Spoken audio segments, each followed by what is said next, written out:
Hey guys, welcome to Tahamidur Taief. আজকে আপনাদের সামনে নতুন একটা পাইথন প্রজেক্ট নিয়ে হাজির হলাম। এটা হলো একটা GUI সিস্টেম। সো এটা আমরা রান করে দেখি।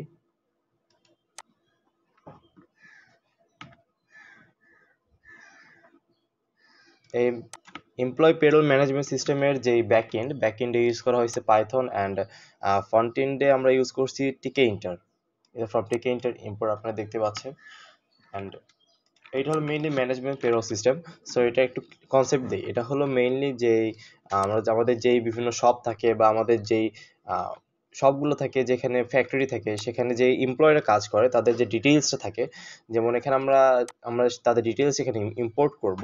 অ্যান্ড এখানে যেই এমপ্লয়ি স্যালারি ডিটেইলস, সেখানে আমরা তাদের কত বেতন এবং তাদের কত খরচ হচ্ছে সেটা আমরা যদি এখানে ইম্পোর্ট করার পর ক্যালকুলেট করলে এখানে আমাদের যে অটোমেটিক্যালি এখানে স্লিপটা আছে, এখানে স্লিপটা অটোমেটিক রেডি হয়ে যাবে। আমরা একটু দেখে নিই। এখানে আমাদের এমপ্লয় কোড, অর্থাৎ প্রত্যেকটা এমপ্লয়ের একটা আলাদা আইডি থাকবে, যেটার মাধ্যমে তাদেরকে ইন্ডিকেট করা হবে। এখানে আমরা দিয়ে দিচ্ছি কি কাজ করে, সব এখানে দিয়ে দিই এখানে ওয়েব ডেভেলপার আর ডেটা সায়েন্টিস্ট।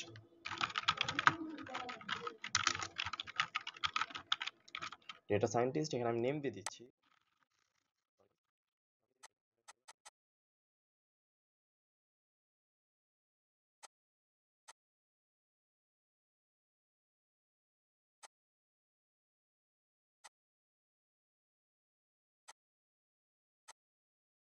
স্ট্যাটাস এখানে আমাদের দিতে হবে অ্যাক্টিভ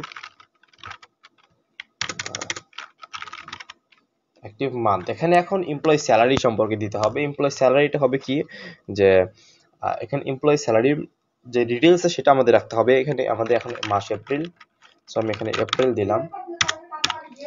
এন্ড এখানে ইয়ারটা হবে 21। স্যালারি এখানে আমাদের দিবে 50,000 টাকা, বা এটা যে স্যালারি হবে সেটা আপনার দিতে হবে। Total days 30। অ্যাবসেন্ট এখানে আমাদের হবে 5, মানে 5 দিন এখানে আমার ধরেন অফিসে অ্যাবসেন্ট থাকছে, এই ধরনের কিছু একটা।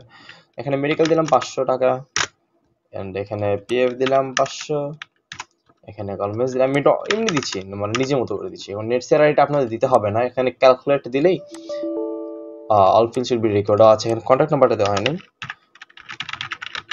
এখানে আমি ইচ্ছে মতো দিয়ে দিলাম। সো দেখুন, এখানে আমরা যদি যে কোনো একটা ফিল্ড ফাঁকা রাখি, যে কোনো একটা যদি ফিল আপ না করি, তাহলে কিন্তু এটা হবে না, মানে কোনো কিছু করতে পারবেন না। মানে পুরোটা ফিল আপ করার পরেই কিন্তু এখানে আপনাদের কাজ করতে পারবেন। সো ক্যালকুলেট দিয়ে দিলাম। এখানে দেখুন স্যালারির যে রিসিপ্টটা আছে সেটা আমাদের অটোমেটিক্যালি ফিল আপ হয়ে গেছে, আপনারা দেখতে পাচ্ছেন এখানে। এখানে অটোমেটিক ফিল হয়ে গেছে স্যালারি রিসিপ্টটা। অ্যান্ড এখানে আমরা যখন এখানে সেভ দিব, তখন এটা কিন্তু আমাদের ডেটাবেজের সাথে কানেক্টেড হয়ে যাবে। ওকে। অ্যান্ড সেভ দেওয়ার পর আমরা যদি চাই যে আমরা প্রিন্ট করে ফেলতে পারবো।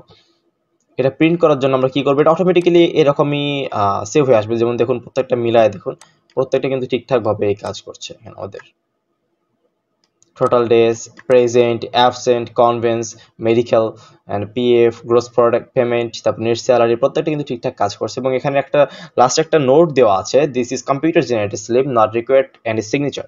অর্থাৎ এখানে কোনো সিগনেচার দরকার হবে না, এটা আমরা প্রিন্ট করতে পারবো। দেখুন, সেভে দিলেই কিন্তু এটা আমাদের এখানে প্রিন্টের জন্য বলবে। এখানে আমি দিলাম সাপোজ দিলাম, সেভ দিলাম, এবং এটা প্রিন্টারের সাথে কানেক্টেড হয়ে গেল। দেখুন এখানে আপনারা দেখতে পাচ্ছেন প্রিন্টারের ছবি, প্রিন্টারের লোগোটা। এটা যেহেতু আমাদের সাথে প্রিন্টার কানেক্টেড না, এখন আমাদের সাথে প্রিন্টার কানেক্টেড না থাকা, এখানে এখন প্রিন্টারের সাথে কানেক্টেড হতে পারবে না। সো এটার জন্য সরি। অ্যান্ড এটা আমরা সেভ দিয়ে দিলাম। আবার যদি সেভ দিই, তাহলে দেখাচ্ছে this employ ID has already available on এর records, try with another. Okay. So এটা আপনার চাইলে আপডেট করতে পারবেন। এখানে এই নাম্বারটা, এখানে যেটা আপনার দরকার সেটা আপডেট করে ফেলতে পারবেন এখানে। অ্যান্ড চাইলে ডিলিটও করতে পারবেন। সো এটা আমাদের স্টোর হয়েছে কিনা আমরা সেটা একবার দেখে নিই। এখানে এমপ্লয় লোগো দেখলে আমরা দেখতে পাবো আমার 2টা রেকর্ড হয়েছে। এই রেকর্ডটা আমি আগেই করছি, অ্যান্ড এইটা এখনই করলাম ডেটা সায়েন্টিস্টের। দেখুন এখানে কোড নাম, এমপ্লয় যে কোড সেটা কিন্তু 1000 বা 1000। এখানে দেখতে পাচ্ছেন প্রত্যেকটাই কিন্তু মিল আছে, অর্থাৎ এখানে রেকর্ডটা চলে আসছে। ওকে। সো এখানে আমি যেটা ইউজ করছি সেটা হলো জ্যাম থেকে, যে জ্যাম থেকে যে লোকাল সার্ভারটা, সেটার আমি এসকিউএল ভার্সনটা ইউজ করছি। সো এখানে দেখতে পাচ্ছেন ইআইডি, তারপর এখানে যে ইনফরমেশনগুলো আমি সেখানে ইম্পোর্ট করছি, প্রত্যেকটাই কিন্তু এখানে চলে আসছে। ওকে। সো এটা কিন্তু কানেক্টেড। অ্যান্ড আমি এখন যদি দেখাই যে আরেকটা সিস্টেম দেখাই।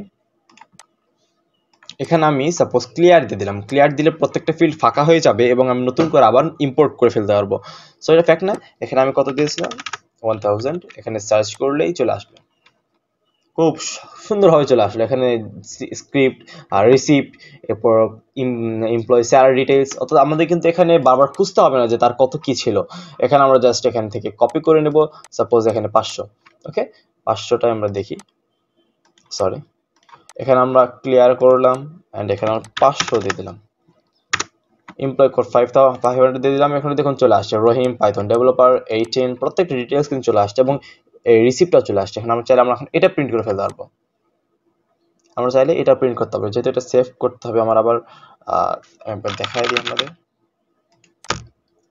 এটা দেখুন প্রিন্টের সাথে কানেক্টেড, পেজ 1 কানেক্টেড হয়ে গেছে এবং আমি যদি চাই ডিলিট করতে পারবো। ওকে, এটা দেখুন ডিলিট বাটন, ডিলিট বাটনে আসার পর এখানে ইয়েস দিয়ে দিলাম, এমপ্লয় রেকর্ড ডিলিট সাকসেসফুল। ওকে দেখুন ডিলিট হয়ে গেছে কিন্তু আমাদের এখান থেকে 500 যে ছিল ই ই আইডি যেটা 500 ছিল সেটা কিন্তু আর নাই, এখানে 1000টাই আছে এখানে। আচ্ছা আমি একবার ডেটাবেসটা দেখি ডেটাবেস হয়েছে কিনা। ডেটাবেস যদি আমরা চেক করি তাহলে দেখবো যে আমার ডেটাবেসেও সেম 500টা চলে গেছে, ইআইডি 500 চলে গেছে। সো এটা ছিল আমার first management employee payroll management system. So I hope ফিউচারে ভালো ভালো ম্যানেজমেন্ট সিস্টেম বা অনেক ভালো ভালো প্রজেক্ট আপনাদের সামনে আনতে পারবো। এটা যদি সোর্স কোড কারো দরকার হয় আমাকে জানাবেন, আমি এটা জিপ করে আপনাদেরকে মেইল করে দেব, কোনো প্রবলেম নেই। অ্যান্ড এখানে আমি ফটোশপ থেকে কিছু কাজ করে নিছি, ফটোশপ থেকেই মেইনলি ডিজাইনগুলো করছি। আর আপনারা চাইলে ফিগমা ইউজ করতে পারবেন, ফিগমা অনেক ভালো কোয়ালিটি দিচ্ছে। সো আরেকবার বলে নিই, আমার ব্যাক এন্ডে ইউজ করা হয়েছে পাইথন, ফ্রন্ট এন্ডে আছে টিকে ইন্টার, অ্যান্ড টিকে ইন্টার কিন্তু পাইথনের officially GUI system. GUI system বলতে কি বোঝায়? Graphical user interface. User interface কোনটা? যে আমরা যে ইউজ করতেছি যে সামনে অংশটা ফ্রন্ট এন্ড বা যে ডিজাইনটা দেখা যায় সেটাই হলো মেইনলি জিইউআই এবং ব্যাক এন্ড সাথে সেটার সাথে আমরা অ্যাড করতে পারি। সো এটাকে বলা হয় গ্রাফিক্যাল ইউজার ইন্টারফেস। আর এটা ছিল আমার লাস্ট প্রজেক্ট। আই হোপ আপনাদের ভালো লাগবে এবং এখানে কি কি ডেভেলপমেন্ট করা যেতে পারে, কোন কোন জিনিসগুলো ভালো লাগে নাই সেগুলো আমাকে জানাবেন, তাহলে আমি সেগুলো ডেভেলপ করার চেষ্টা করব। যদি কারো সোর্স কোড দরকার হয় আমাকে বলবেন, আমি দিয়ে দিব, সমস্যা নেই। সো আজকে এই পর্যন্তই, ধন্যবাদ আমার ভিডিওটি দেখার জন্য, ধন্যবাদ, আসসালামু আলাইকুম।